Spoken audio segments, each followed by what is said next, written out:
The Lord be with you. A reading from the Holy Gospel according to Luke.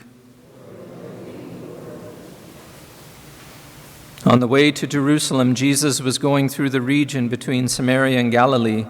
As he entered a village, 10 lepers approached him. Keeping their distance, they called out, saying, "Jesus, Master, have mercy on us."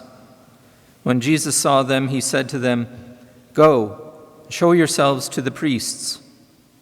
And as they went, they were made clean. Then one of them, when he saw that he was healed, turned back, praising God with a loud voice. He prostrated himself at Jesus' feet and thanked him. And he was a Samaritan. Then Jesus asked, "Were not 10 made clean? But the other 9, where are they? Was none of them found to return and give praise to God except this foreigner?" Then Jesus said to the Samaritan, "Get up and go on your way. Your faith has made you well." The Gospel of the Lord.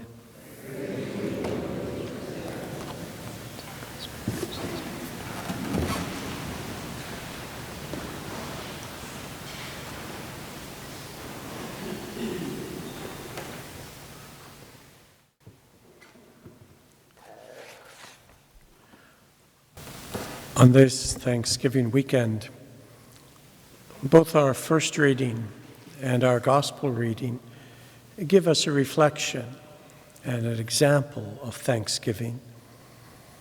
The first reading is from the second book of Kings. It's an episode that happened about mid-9th century BC, part of a cycle of stories about the prophet Elisha, who was a disciple and a successor to the prophet Elijah. A Syrian military leader goes to his king and he says, "I hear that in Israel there may be a chance of curing me of my leprosy." And the king of Syria says, "Go down, I will send a letter to the king of Israel." And so he does. He comes to the king of Israel and he reads it and he thinks, it's a setup. I'm not a god. I can't cure leprosy. And so he doesn't know what to do. And then one of his servants says, send him to the holy man, to the prophet Elisha. And so he sends him there. And Naaman, the Syrian leader, goes to Elisha with his gifts that he has for anyone who can cure him, and with his own servants. And when he comes to the prophet, the holy man says, "Go and bathe 7 times in the river Jordan." Well, his reaction is anger. We've got better rivers in my own country. If it only took going to bathe in a river, I'd have been cured long ago. And he started to leave. And one of his servants then spoke up and said, "If the holy man had asked you to do something difficult, would you have done it?" "Yes, of course." "Well, when he asked something simple, why not do it?" And so Naaman humbles himself. And he goes and he bathes in the Jordan River 7 times. And when he comes out, he's clean. His skin like that of a baby. And then he comes back. He wants to pay for this gift.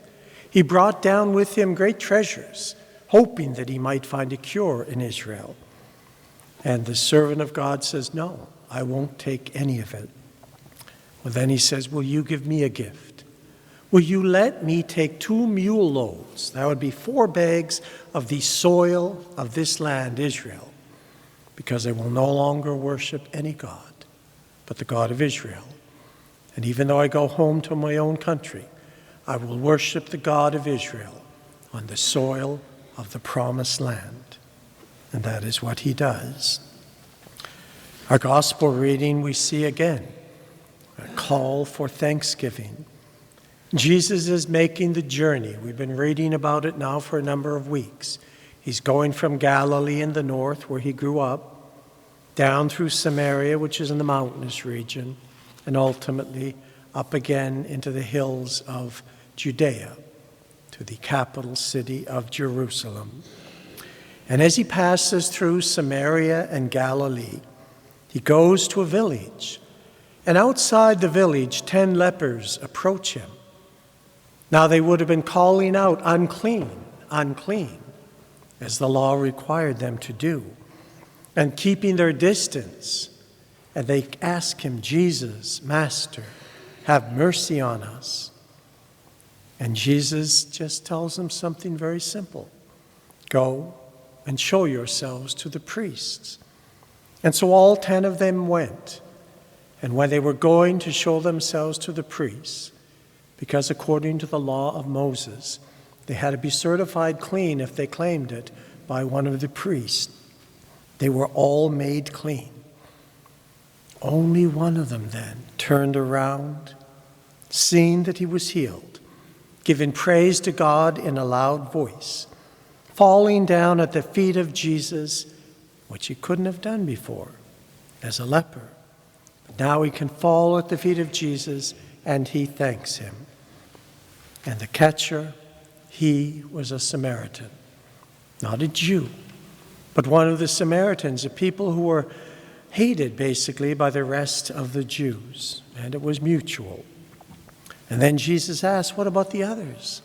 Weren't 10 of you made clean?